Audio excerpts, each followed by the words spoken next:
नमस्कार दोस्तों, एक बार फिर से स्वागत है आप सभी का मेरे इस YouTube चैनल ज्योग्राफी वेव्स में। आज मैं आपके सामने लेके आया हूँ ज्योग्राफी सीरीज का चौथा वीडियो, जिसमें फिर से 10 इंपॉर्टेंट क्वेश्चन के बारे में हम डिस्कस करने वाले हैं। तो बने रहिए हमारे वीडियो के साथ।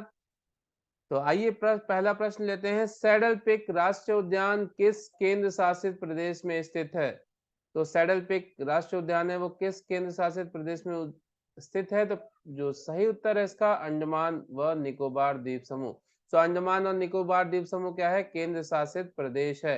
तो देश में कितने केंद्र शासित प्रदेश हैं और कितने राज्य हैं? तो राज्यों की बात करें तो देश में इस समय 28 राज्य हैं और केंद्र शासित प्रदेश की बात करें तो 8 केंद्र शासित प्रदेश हैं। कितने हैं? 8। तो 28 राज्य हैं और 8 केंद्र शासित प्रदेश हैं। सैडल पिक राष्ट्रीय उद्यान जो है वो अंडमान व निकोबार द्वीप समूह में स्थित है। और 8 केंद्र शासित प्रदेश कैसे हैं? तो दमन द्वीप और दादर नागर हवेली का जो एडमिनिस्ट्रेशन है वो मर्ज कर दिया गया है एक साथ।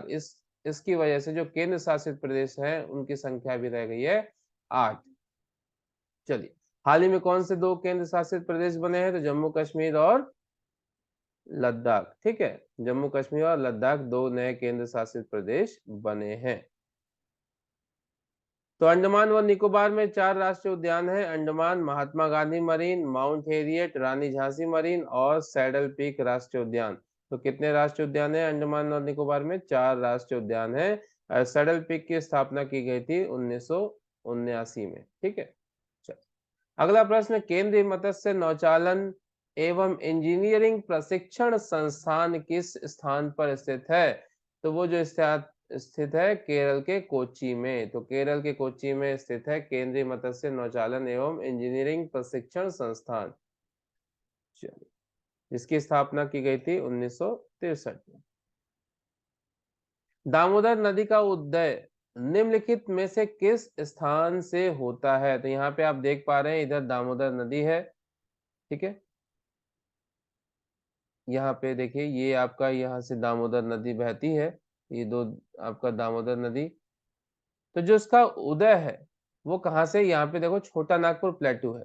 तो जो उदय है उसका छोटा नागपुर पठार से हुआ है। कहाँ से हुआ है? छोटा नागपुर पठार। तो दामोदरी नदी झारखंड में छोटा नागपुर पठार के चंदवा से निकलती है और दामोदर को बंगाल का शोक भी कहा जाता है।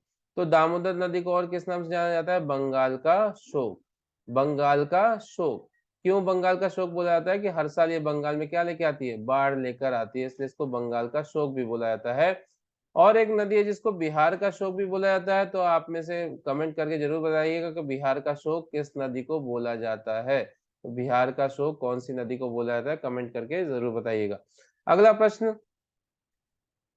निम्नलिखित में से दक्कन पठार का सबसे बड़ा जल प्रवाह सिस्टम है? तो दक्कन पठार यहाँ पे आप देख पा रहे हैं, ये पूरा का पूरा जो एरिया है वो दक्कन पठार का एरिया है। साउथ का पूरा पार्ट दक्कन पठार का एरिया है। तो इसमें जो सबसे बड़ा जल प्रवाह सिस्टम है, यानी जल प्रवाह सिस्टम का मतलब नदी। तो यहाँ पे अगर रिवर सिस्टम आ जाए तो उसका मतलब क्या समझते हैं? नदी। ठीक है, नदी और उसकी ट्रिब्यूटरी, नदी प्लस उसकी ट्रिब्यूटरी। ठीक है, तो नदी में जो सहायक नदियां हैं वो और मेन नदी को मिला के क्या बनता है? जल प्रवाह सिस्टम बनता है। तो दक्कन पठार का सबसे बड़ा जल प्रवाह सिस्टम क्या है? तो दक्कन पठार का जो सबसे बड़ा जल प्रवाह सिस्टम है वो है गोदावरी। क्या है? गोदावरी। तो गोदावरी जल प्रवाह सिस्टम दक्कन पठार का सबसे बड़ा सिस्टम है। ठीक है, तो गोदावरी नदी की कुल लंबाई 1465 किलोमीटर। यह भारत की दूसरी सबसे लंबी नदी है। तो पहली सबसे लंबी नदी कौन सी है? गंगा। तो पहली सबसे लंबी नदी है गंगा।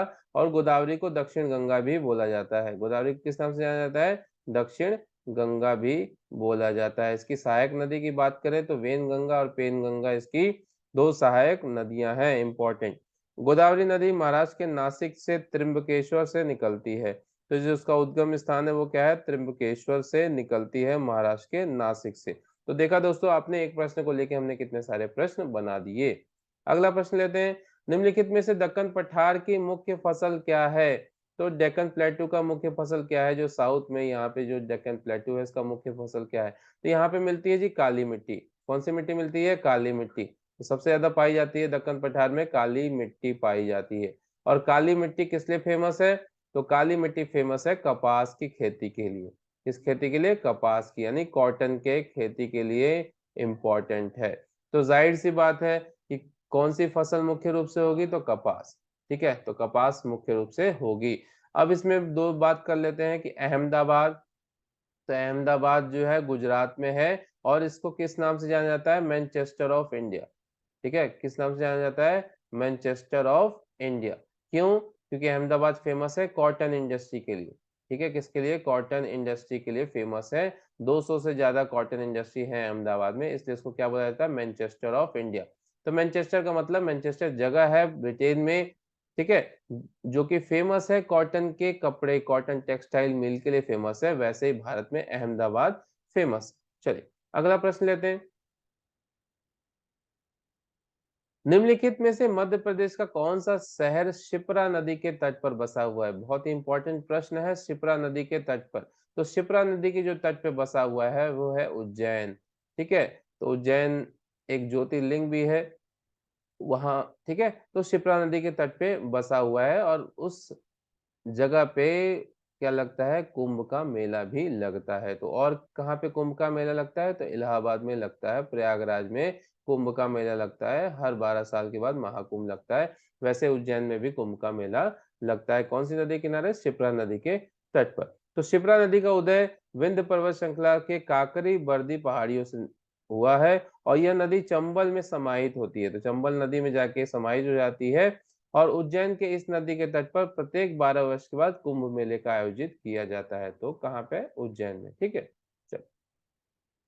निम्नलिखित में से कौन सी नदी अमरकंटक से निकलती है? तो अमरकंटक की पहाड़ियों से जो नदी निकलती है, अमरकंटक कहाँ पे है? तो मध्य प्रदेश में है। और यहाँ से जो नदी निकलती है वो है आपकी नर्मदा नदी। और नर्मदा नदी क्या है? जो डेल्टा निर्माण नहीं करती। तो नर्मदा नदी डेल्टा नहीं बनाती। ठीक है, तो ऐसी कौन सी नदी है जो डेल्टा नहीं बनाती है? तो नर्मदा नदी। दो ही नदियां ऐसी है जो डेल्टा का निर्माण नहीं करती, नर्मदा और ताप्ती। ठीक है, चलिए अगला प्रश्न लेते हैं। पोलावरम प्रोजेक्ट किस राज्य में स्थित है? तो पोलावरम प्रोजेक्ट है ना, नदी की बहुउद्देशीय परियोजना है जिसमें बिजली और सिंचाई के काम किए जाते हैं। तो पोलावरम प्रोजेक्ट किस राज्य में स्थित है? तो पोलावरम प्रोजेक्ट है वो आंध्र प्रदेश में स्थित है। कौन से प्रदेश में स्थित है? आंध्र प्रदेश में स्थित है। ठीक है, और ये किस नदी पे है? तो ये गोदावरी नदी पे है। ठीक है, कौन सी नदी पे बनाया गया है? तो गोदावरी नदी पे पोलावरम प्रोजेक्ट बनाया गया है। तो पोलावरम बहुउद्देशीय परियोजना आंध्र प्रदेश के गोदावरी जिले में स्थित है, और यह प्रोजेक्ट गोदावरी नदी पर स्थित है। इस प्रोजेक्ट पर 2004 में का कार्य प्रारंभ हुआ था, और 2019 में कार्यशील होगा, और इसकी जो क्षमता है 960 मेगावाट बिजली उत्पादन की क्षमता है। चलो, भारत की पहली यूरेनियम खदान किस स्थान पर स्थित है? तो पहली जो यूरेनियम खदान है वो जादूगौड़ा में स्थित है। कहाँ पे स्थित है? जादूगौड़ा में स्थित है। ठीक है, तो जादूगौड़ा कहाँ पे है जी? तो झारखंड में है। कहाँ पे ये? झारखंड में है, सिंहभूम जिले में। कहाँ पे?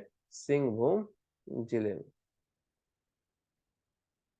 सिंहभूम जिले में ये स्थित है। अरब सागर की राजधानी किसे कहा जाता है?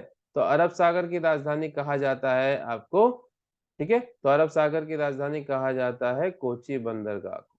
तो कोची बंदरगाह को अरब सागर की राजधानी भी कहा जाता है। तो देखा दोस्तों आपने कैसे हमने एक प्रश्न से कई प्रश्न बनाए, और होप आपको ये वीडियो अच्छी लगी होगी, और वीडियो पसंद आई तो अपने दोस्तों के साथ लाइक शेयर और सब्सक्राइब जरूर करें। बने रहिए हमारे चैनल के साथ।